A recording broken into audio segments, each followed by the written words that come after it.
Hello and welcome to ज़रा हट के। मुबश्शिर ज़ैदी, ज़रार खोड़ो और वसअतुल्लाह खान का सलाम कबूल कीजिए। आज फ्राइडे है, कॉल इन डे है, आपकी कॉल्स का इंतज़ार रहेगा। मुझे पता है कि इस वक्त पाकिस्तान और वेस्ट इंडीज़ के दरमियान T20 मैच हो रहा है, तो किस काफिर का दिल चाहता है कि बैठ के यहाँ प्रोग्राम करें, लेकिन ज़ाहिर है हमारी ड्यूटी है, आपके हाथ में रिमोट है, चाहे तो मैच देखें, चाहे तो हमारा प्रोग्राम देखिए, वक्फे के दौरान कर लीजिएगा। बिल्कुल। और अगर पाकिस्तान, मुझे तो बड़ी उम्मीद है कि इंशाल्लाह ये जीत ही जाएंगे जिस तरह की परफॉर्मेंस है। तो और सबसे बड़ी बात यह कि वेस्ट इंडीज़ क्योंकि इस वक्त चैम्पियन भी है, तो उसके ख़िलाफ़ खेलने में तो मज़ा कुछ और ही है, और जीतने का ज़ाहिर है। आज की ज़ाहिर है पाकिस्तान मैच पे बात कर लेते हैं। सबसे बड़ी बात वो होगी इंडिया और पाकिस्तान के मैच पे। पूरा हफ्ता ही चलता रहा, मंडे से जब से उड़ी पे अटैक हुआ उसके बाद से कशीदगी अपने अरूज पर है। उसी दौरान आज रूस का एक फ़ौजी दस्ता पहली बार पाकिस्तान में जॉइंट मिलिट्री एक्सरसाइज के लिए पहुंचा, जिसके बारे में इंडियन मीडिया में खासी स्पेकुलेशन थी कि शायद रूस जो है ये दस्ता ना भेजे। बहरहाल वो दस्ता भी आगे आ गया है और एक्सरसाइज भी शुरू होने वाली हैं। पाकिस्तान और भारत का मीडिया जो है ज़ाहिर है लगा हुआ है वो एक दूसरे के बारे में कि जनाब ये कर रहे हैं, वो ये कर रहे हैं। जो ऑन ग्राउंड सिचुएशन है वो ये है कि भारत ने वो GPS जो है वो अमेरिका भिजवाया हुआ है, और जब तक वो नहीं आ जाता तो किसी भी एविडेंस का जो है उससे सब कोई इम्कान नहीं है, लिहाजा टामक टोइयाँ चल रही हैं। इसका रूसी दस्ते के आने से क्या ताल्लुक है? ऐसी बात करती है, सर आपको पता है मैं मैच में फंसा हुआ हूँ, तो अब आप उसकी अच्छा फिर आप मैच में ही फंसे रहे, हम अपना मैच खेलते हैं। बिल्कुल। अब जाहिर है कि पहले तो इंडियन मीडिया में कुछ रिपोर्ट्स आ रही थी कि अच्छा पहले मैं क्रूड इन्फॉर्मेशन दे देता हूँ सर, आप सारी इन्फॉर्मेशन वो ये हैं कि रूसी फौजी मशक़ें हैं पाकिस्तान और रूस के साथ की, ये 24 सितंबर से 7 अक्टूबर तक गालिब इम्कान है कि जो खैबर पख्तूनख्वा में चराट जो पाकिस्तान SSG का मरकज़ है वहाँ शायद खेली जाएंगी। दोनों तरफ से टोटल जो है 200 फ़ौजी बताए जाते हैं कि वो इन मशक़ों में एक दूसरे के तजर्बात से फ़ायदा उठाएंगे। 2014 में फ़ौजी ताउन के समझौते पे दस्तखत हुए थे दोनों मुल्कों के दरमियान। उसके बाद से ये पहली इस तरह की मशक़ें हैं। पहली दफ़ा तो है नहीं, तकरीबन 40 साल बाद पाकिस्तान रूसी असला ख़रीद रहा है। MI-35 4 हेलीकॉप्टर जो हैं वो ऑलरेडी हैं, और अगर उधार पे F-16 नहीं मिलते तो Su-35 4th जनरेशन सुखोई जो हैं तो वो भी पाकिस्तान के इसका मतलब ये है कि ये तो नहीं है कि अगर आप इतना असला खरीदे तो एक मिलिट्री एक्सरसाइज फ्री।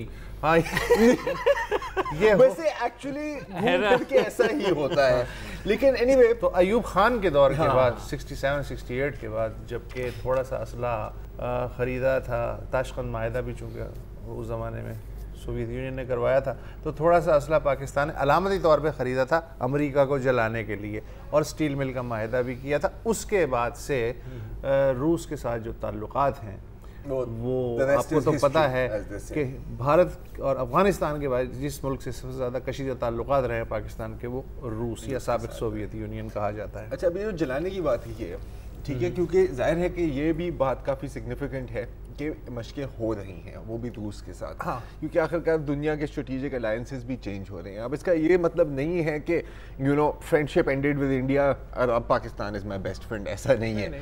क्योंकि अब ये जो बात की ना कि आपने बात की थी ना कि कुछ रूसी असला ख़रीदा था जलाने के लिए। अब इंडिया में भी अभी क्या हुआ है कि फ्रांस के साथ डील की है फॉर फाइटर एयरक्राफ्ट रफ़ाल, क्योंकि इंडिया की जो इंडियन एयरफोर्स की जो फ्लीट है वो कहा जाता है बल्कि कल ही हुई है और वो काफ़ी अब डिक्रिपिट हो गई है। मिक्स जो है उनको फ्लाइंग कॉफिन्स कहा जाता है। और अगर पाकिस्तान की जो चलो अपनी जगह, बट इंडिया अगर फ्यूचर में कहीं चाइना के साथ कम्पीट करना है तो एक मॉडर्न एयरफोर्स की जरूरत है। और रशिया चाह रहा था कि आप हमारी, क्योंकि एक डिफेंस रिलेशनशिप है, उसको आगे जारी रखें। बाद से इंडिया को बहुत जल्दी है, तो ये ओरिजिनल डील 18 तैयारों की थी, लेकिन इंडिया ने अब 36 तैयारों का ऑर्डर दे दिया है, और उसमें प्रोविजन ये रखी है कि मजीद 18 भी जो है वो हो सकते हैं। पहले ये बोल सकता हूँ कि भारत और पाकिस्तान दोनों को अब नए बॉयफ्रेंड्स की तलाश। आपने बोल ही दिया तो अब मतलब इजाज़त मांगनी है क्या? राशिद साहब हमारे साथ कॉल पे हैं कराची से। जी राशिद साहब फरमाइए। अस्सलाम वालेकुम मुबश्शिर साहब, एक तो दो बातें हैं मेरी छोटी छोटी सी। पेशगी आपको मुबारकबाद कि इंशाल्लाह पाकिस्तान मैच जीत ही जाएगा। बिल्कुल, ये स्कोर भी बता दीजिएगा। और सर दूसरी बात ये मेरी कि मैं कराची के वाले थोड़ी सी सर वो 1 मिनट की बात है कि फारूक सत्तार साहब जब हर बात मान ही रहे हैं तो सर ये इन हाल के हवाले से बात करें कि ये फारूक साहब ये कोऑर्डिनेटर के जो हैं इसका सर इंसाफ होना चाहिए, लापता अफराद मिलने चाहिए। जब आप सारी बात मान रहे हैं तो फिर कुछ अपनी भी तो मनवाएं, वरना तो सर आप इस्तीफा दे दें। शुक्रिया। सही कह रहे हैं राशिद साहब। इनके मैं आपको बता देता हूँ, क्योंकि आज जो है ना इस्लामाबाद में पार्लियामेंट के ह्यूमन राइट्स कमेटी का इजलास हुआ था, उसमें डीजी रेंजर्स को जाना था और आईजी सिंध को जाना था, मिसिंग पर्सन दोनों नहीं गए। फ्लाइट मिस हो गई होगी और तो कोई वजह नहीं हो सकती। आजकल वो फ्लाइटें जा भी नहीं रही ना, तो उसके ऊपर जो है आज मैंने देखा कि काफ़ी पार्लियामेंटेरियन जो है ना वो उछल रहे थे कि भाई आपने ये क्या बात है, हमने बुलाया था आप नहीं आए और आइंदा आपको आना पड़ेगा। पता नहीं देखिए पिछले 2-3 हफ्ते से ये जो पार्लियामेंट की कमेटी है जिस आदमी को भी बुलाती है ना ब्यूरोक्रेट को, एक दफा तो वो बिस्ती करता है, दूसरी दफा चला जाता है। अच्छा, लेकिन जहाँ तक ये राशिद साहब की बात थी तो मतलब एक मैं मिसाल दूं, अगर बहुत गाड़ी बहुत तेज स्पीड में जा रही है, ठीक है, अगर आप चलते चलते इंजन बंद भी करते फिर भी रुकने में थोड़ा टाइम लगता है, तो इंशाअल्लाह ताला ये गाड़ी भी रुक जाएगी। डॉक्टर अब्दुल कदीर साहब हैं नौशेर फिरोज से। जी कदीर साहब फरमाइए। मुबशर साहब और संगत अस्सलाम वालेकुम। इंशाल्लाह पाकिस्तान सीरीज जीतेगा वनडे की। बिल्कुल ये बात ये मेरा आज थोड़ा सवाल जरा हटके है आपसे कि इलेक्शन 2013 जो हुई थी उसमें सिंध हाई कोर्ट ने कराची और नौशेर फिरोज डिस्ट्रिक्ट के हल्का बंदियों को की प्रिंटिंग को उन्होंने जो दरामद स्टे ऑर्डर कर दिया था कि भाई ये आप न छापिएगा, क्योंकि इसका जो है ना वो हल्का बंदियों का इशू जो है ना वो 21 साल से सिंध हाई कोर्ट में चल रहा है और उसके सैयद मुरीद अली शाह और सैयद जफर अली शाह उसके यानी कि एप्लीकेंट है। तो इस हल्के के बाद सवाल ये हुआ कि भाई हमें अभी जो है ना वो मर्दमशुमारी नहीं हुई है।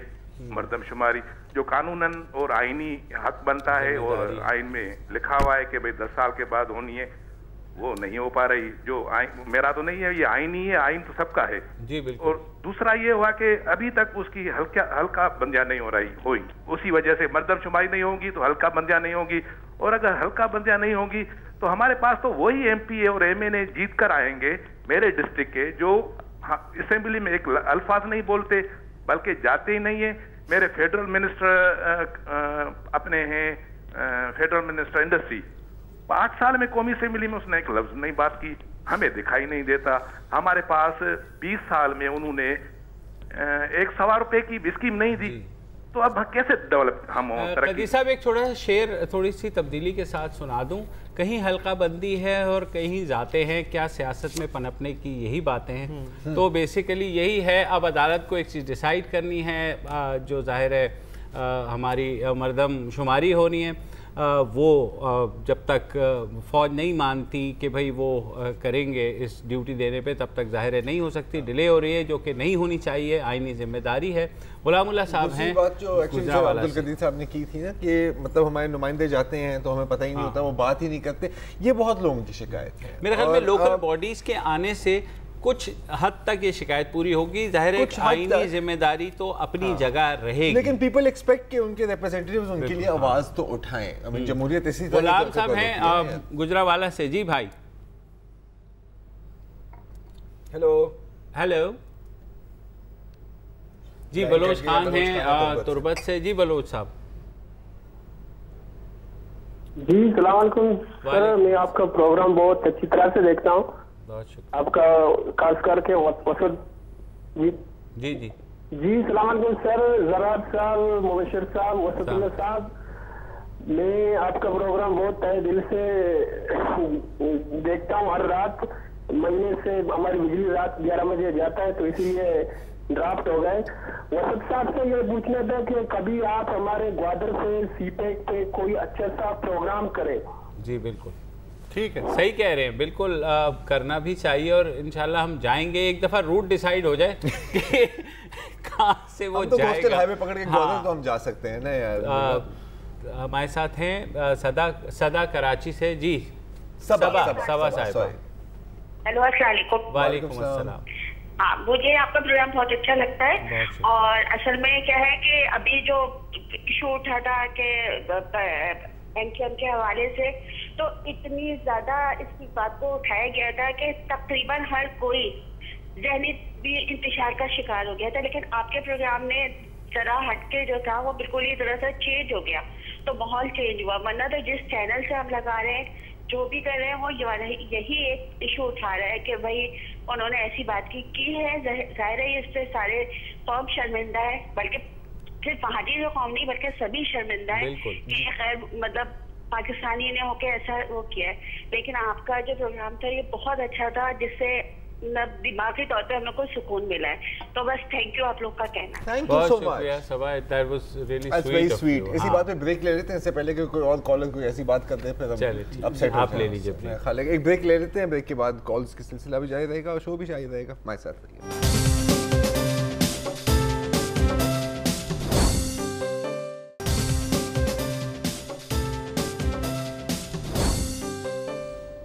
वेलकम बैक और हमारे साथ कॉलर हैं यास्मीन बीबी कराची से। अस्सलाम वालेकुम जी। अस्सलाम वालेकुम सर। वालेकुम अस्सलाम। सर आप लोगों का प्रोग्राम बहुत बेहतरीन है, बहुत पसंद है। एक वाहिद आप लोगों का शो है जो कि देखने में मतलब बहुत मजा आता है, बहुत इंटरेस्टेड, कोई उसमें पागलपंती वाली चीख पुकार नहीं होती है। बहुत अच्छा प्रोग्राम है। और मेरा पॉइंट ये है, मैंने इसलिए कॉल करी है कि मुझे कराची के हवाले से कुछ बात करनी है। जी फरमाइए। वो ये कि कराची में ऑलरेडी पहले ही इतनी ज्यादा गंद बला फैली हुई है पूरे कराची में, कूड़ा करकट। उसके अलावा अब मुख्तलिफ इलाकों में मैंने देखा है कि बिल्डिंग्स तोड़ तोड़ के फेंक रहे हैं, ऑफिसेज जो भी वॉटेवर बिल्डिंग्स हैं वो तोड़ तोड़ के फेंक रहे हैं और मलबे भी वही फेंक फेंक के जा रहे हैं।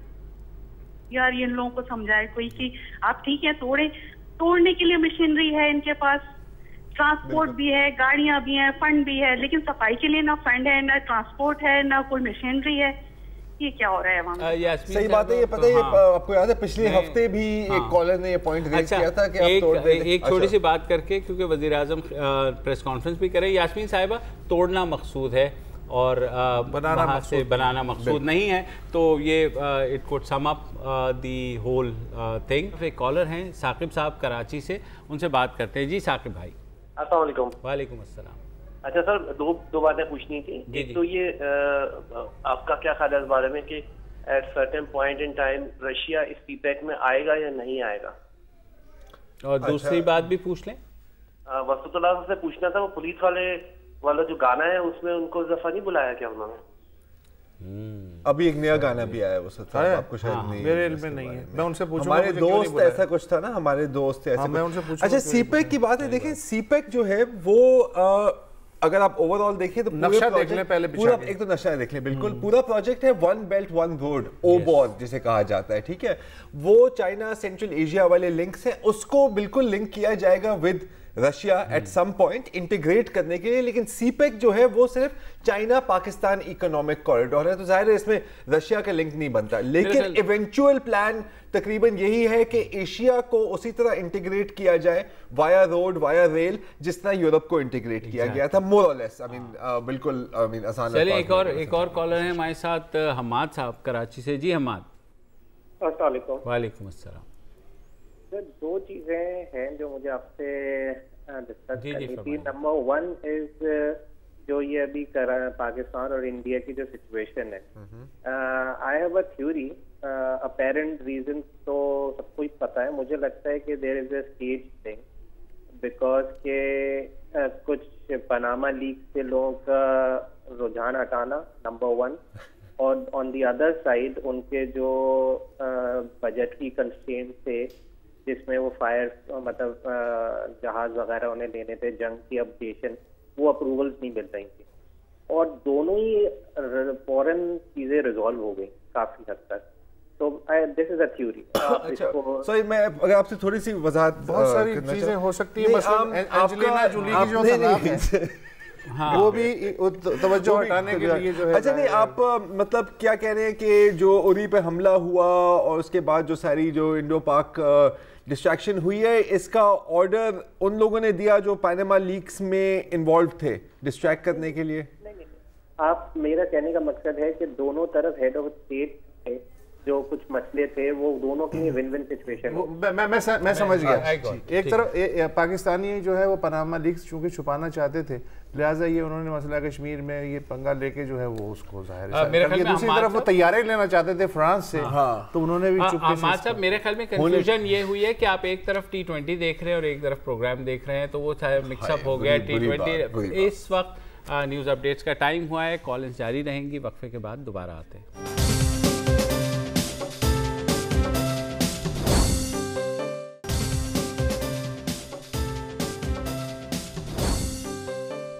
Welcome back. हम बात कर रहे हैं पाक भारत कशीदगी पर। कॉल इन डे है, आपकी आवाज़ सुननी है। सबसे पहले उस पर बात करेंगे। गुलफराज साहब हैं वाकैंड से, पहले उनकी बात सुन लेते हैं। जी गुलफराज साहब। अस्सलाम वालेकुम जी। वालेकुम अस्सलाम। एक तो सबसे पहले आप तीनों भाइयों को मेरी तरफ से बहुत ज़्यादा मुबारकबाद और बहुत ज़्यादा सलाम है कि माशाल्लाह आप इस नफ्सा नफसी के दौर में, इस दौर में जिसमें 1 घंटे के अंदर वो लोग रेटिंग के चक्रों में अवाम को कहां से कहां लेके जा रहे हैं, आप लोग एक ऐसा प्रोग्राम पेश करते हैं जिससे अवाम की आगाही भी होती है और अवाम जो ऐसे कुछ शऊर भी हासिल करती है। बहुत शुक्रिया। नंबर पे ये है कि मैं ये कहना चाह रहा था कि भारत और पाकिस्तान की जो कशीदगी मतलब हालिया दिनों में चल रही है, इसमें 2 चीजें बड़ी नजर रखने वाली चीजें हैं जी। एक तो मतलब मैं अपने अंदाज से बात करूं, बिल्कुल बताइए। एक तो ये है कि जब भी यहाँ पर कोई मूवमेंट होती है मतलब गवर्नमेंट के खिलाफ, तो इन 2-3 सालों में देखा गया है कि हमारे जो हालात हैं वो बहुत ज्यादा खराब हुए हैं। ओके।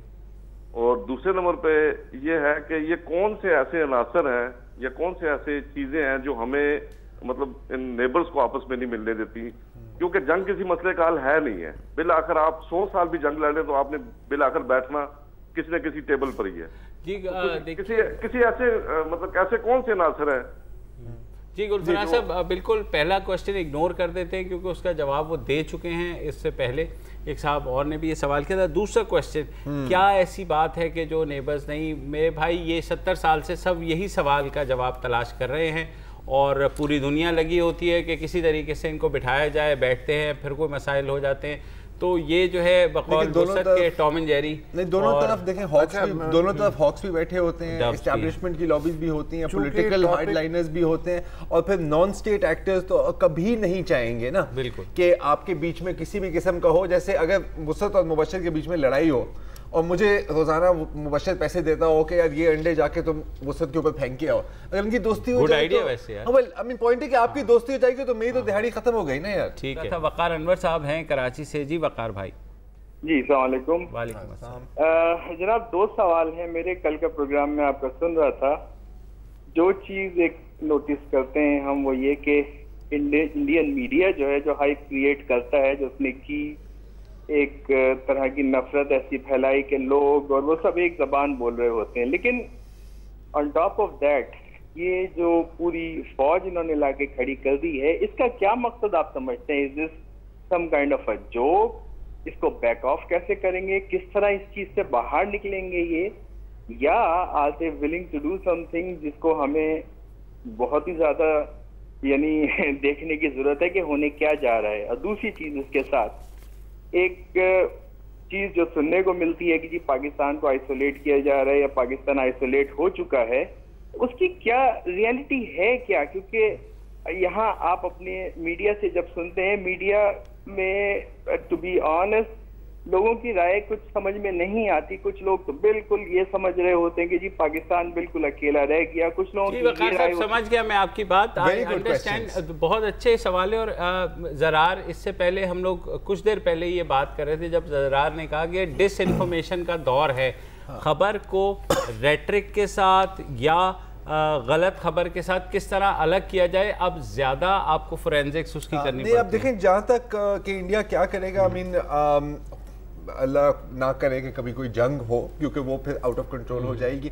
बिल्कुल फायरिंग लाइन ऑफ कंट्रोल पे, बॉर्डर्स पे इंक्रीज होगी, आप मिलिट्री बिल्डअप देखेंगे, प्रेशर टैक्टिक्स देखेंगे, इकोनॉमिकली आपको हिट करने की कोशिश करेंगे, डिप्लोमेटिकली आइसोलेट करने की कोशिश की। आपने बात की आइसोलेशन की, बिल्कुल बात सही है, किसी से सुनो तो हम बिल्कुल अकेले हैं और कोई किसी की बात सुनो तो नहीं पूरी दुनिया हमारे साथ है। सच थोड़ा सा दरमियान में आता है। चाइना के साथ आपकी बहुत क्लोज रिलेशंस हैं, ईरान के साथ अपनी रिलेशंस बेहतर करने की कोशिश कर रहे हैं, तुर्की के साथ आपकी रिलेशंस हैं, लेकिन जी हाँ, ऑब्वियसली इंडिया की डिप्लोमेटिक आउटरीच आपसे बहुत बेहतर है, क्योंकि इंडिया की इकोनॉमी आपसे बहुत बेहतर है, और आखिरकार ना बाप ना भैया सबसे बड़ा रुपया। End of story. जनाब खालिद साहब हैं कराची से। जी खालिद भाई, लाइन तो ले ले उधर। जी लाइन पे ही हैं आप? जी आप लाइन पे हैं सर। जी फरमाइए खालिद साहब, बोलिए। चलो खालिद साहब आगे जी फरमाइए सर। अस्सलाम वालेकुम। वालेकुम अस्सलाम। सरकार, मैं सिर्फ एक शेर अर्ज करूंगा जी, वो ये कि सियासतदानों की मंडी है, मैं अर्ज कर रहा हूँ, सियासतदानों की मंडी है, कोई करेला कोई भिंडी है। जी जी। उम्मीदवार गया जब वोटर के घर पर, देखता क्या है लगी कुंडी है। जी मेरे ख्याल में उम्मीदवार गया जब वोटर के घर पे, हाँ, देखता क्या है लगी कुंडी है। आई यहाँ पर जो भी हुकूमत, वो अमेरिकन सुंडी है। वाह क्या बात है। मेरे ख्याल में, और इसके मैं भी ऐड कर दूं, मेरा शहर पिंडी है, तो अब ये, लेकिन बहरहाल एक सोच है और अच्छा इजहार तफन्नुन आपने जो किया। हमारे पास कोयटा से कॉल है, सरफराज शाह साहब हैं। जी सरफराज भाई। हेलो सर, अस्सलाम वालेकुम। वालेकुम अस्सलाम। सर आपका प्रोग्राम मुझे बहुत पसंद है, टॉप फेवरेट हैं आप हमारे तीनों। जी जी सर फरमाइए। सर एक गुजारिश ये थी कि ईद के फौरन बाद ही धमाका होता है शिकारपुर के नजदीक खानपुर में जी, वहाँ पे जिंदा गिरफ्तार होते हैं एक सुसाइडर, जो खुद क्लेम करते हैं कि मैं अबू हुरैरा मदरसे से पढ़ा हुआ हूँ, कोयटा से गया और फिर मैं यहाँ भेजा गया। तो उस पे कोई वो नहीं होता अटैक, अबू हुरैरा मदरसे पे जाते इसी सूरत के साथ जिस तरह उन्होंने ख्वाजा साहब के घर अटैक किया और उनको गिरफ्तार किया, काश वो ऐसा करते। बेसिकली ये बात कह तो रहे सही हैं नहीं, कि बिल्कुल मदरसे पे मेरे ख्याल में हम इस पे फॉलो अप ले लेते हैं, अपने ले लेना चाहिए, और उसके बाद जब कुछ इन्फॉर्मेशन आती है तो फिर लेनी चाहिए। एग्जैक्टली। लेकिन बात सही है, बंदे ने अपने मुंह से बात एक एतराफ किया है, मैं यहाँ से आया हूँ, अब देखना चाहिए कि उसकी कितनी लिंक थी वहाँ से और क्या किया जा रहा है। हाजी शेख अशबात है हमारे साथ डेरा इस्माइल खान से। जी हाजी साहब। अस्सलाम वालेकुम सर। वालेकुम अस्सलाम। मेरी आपसे रिक्वेस्ट ये है कि तमाम जो हमारे सियासी लीडर हैं और हुक्मरान हैं, इनसे ये रिक्वेस्ट है कि दुश्मन हमारे सर पे है और इधर ये धरने वगैरह हो रहे हैं, इसका बेहतर ये हल ये है कि जितना भी हमारा बैर पाकिस्तान से बैर जो दौलत पड़ी है ना सब की, वो 50% वॉलंटरी पाकिस्तान हुकूमत को दे दें और ये सब मामला ख़त्म हो जाएगा। जी हाजी साहब बहुत शुक्रिया, बड़ी अच्छी आपकी सोच है और काश ऐसा हो सकता। फिलहाल एक ब्रेक ले लेते हैं और ब्रेक के बाद आपकी कॉल्स का सिलसिला जारी रहेगा।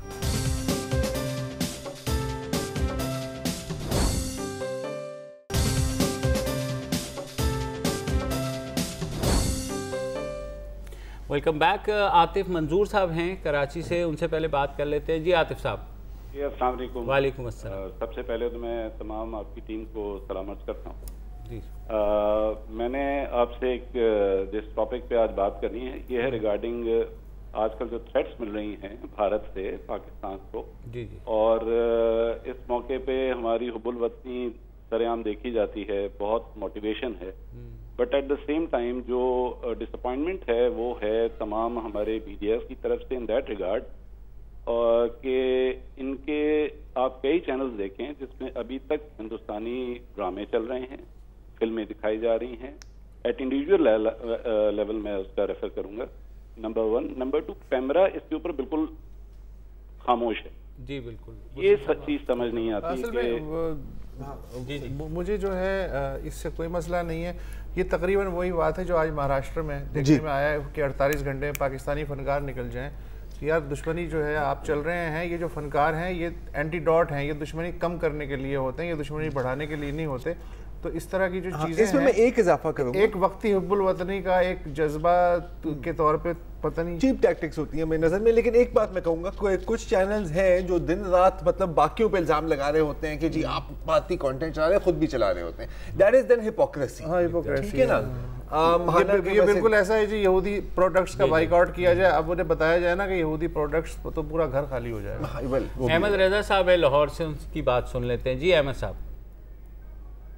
रजा बात कर रहा हूँ लाहौर से। जी जी। ये अभी कुछ देर पहले लंदन में ना नवाज शरीफ साहब ने मीडिया टॉक की है, मीडिया ब्रीफिंग दी है।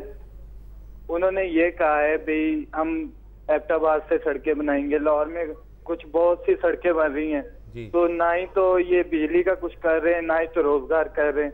सेहत की सहूलतें हमारी वो भी ऐसी हैं। चले ये तो जाहिर है इज्तिमाई मसला है। इज्तिमाई मसला है, लेकिन बहरहाल मसला तो है ना, जाहिर है सेहत की सहूलियात का मसला है और बाकी भी मसाइल है। बिजली का जो है उन्होंने वादा तो किया हुआ है। तलहा साहब है हमारे साथ नारोवाल से। जी तलहा भाई। अस्सलाम वालेकुम। वालेकुम अस्सलाम। मैं बात करना चाह रहा था आपसे कि जो अभी रिसेंट सवाल पूछा गया है कि पाकिस्तान और भारत के अंदर जो मसाइल है उनका हल क्यों नहीं हो रहा, तो मुझे लगता है कि ताज बरतानिया के जो आखिरी दौर था उसके अंदर जिस तरह से काबीना मिशन प्लान और दूसरे तमाम जो हेलो जी सुन रहे हैं आपकी बात, फरमाइए। दूसरी जो उसके अंदर कह लो आईनी पेशरफ्त होती रही, उसके अंदर पहले से ही इतना ज्यादा तासुब आ चुका था कि अगर रियासतें दो बन जाती तो उनके अंदर तासुब कायम रहना था। और दूसरा हम ये देखते हैं कि जब तकसीम होती है तो दर हकीकत सिर्फ और सिर्फ पंजाब और बंगाल तकसीम होता है, बाकी तकरीबन आप देखते हैं कि बाकी के बाकी सूबे इंटैक्ट रहते हैं। और तीसरा हमें कहा गया था कि पाकिस्तान बन गया तो तमाम मसले खत्म हो जाएंगे। तो क्या गारंटी है कि अगर कश्मीर आजाद हो जाता है तो ये दोनों मुल्क मजीद उस रीयूनिफिकेशन ऑफ इंडिया की तरफ नहीं जाते? और हेलो जी तलहा साहब, बिल्कुल आपके सुन लिया, बात समझ भी आ गई। नहीं देखें, बदकिस्मती ये है कि 50 सेकंड्स रह गए हैं, इसका जवाब नहीं दिया जा सकता, फिर किसी वक्त देंगे। जाते जाते सिर्फ इतना कहा जा सकता है कि आज जो है मैंने सोशल मीडिया पे एक जुमला पढ़ा है कि 65 की जंग तो आपने जीत ली थी मलका तरन्नुम के सहारे और मेहदी हसन के सहारे, लेकिन अब जो हैं आतिफ असलम जो हैं और अली जफ़र रह गए हैं, तो कोई जज्बाती फैसला करने से पहले ये बात भी सोच लीजिएगा आप। दूसरा मैं एक और कहना चाहूँगा कि जाहिर है ये जब हम जब हमने न्यूक्लियर बॉम्ब बनाया था तो उस वक्त भी हमें ये कहा गया था कि जब एक दफ़ा बम बन जाएगा तो आप बिल्कुल महफूज हो जाएंगे। बाद में कहा गया कि नहीं, कन्वेंशनल वॉरफेयर अपनी जगह होती है। तो मेरे भाई ज़ाहिर है एक तनाव की कशीदगी की कैफियत है और रहेगी। बेहतरी दोनों ममालिक की इसी में है कि दोस्त बन के रहेंगे। और तो दुनिया में जो लोग समझते हैं कि हर चीज़ बिल्कुल महफूज हो गई है वो अहमकों की जन्नत में रहते हैं। कोई चीज़ बिल्कुल महफूज हो ही नहीं सकती है, टाइम भी खत्म हो गया, ये यूटोपिया है और तो टाइम भी खत्म हो गया। खुदा हाफिज़।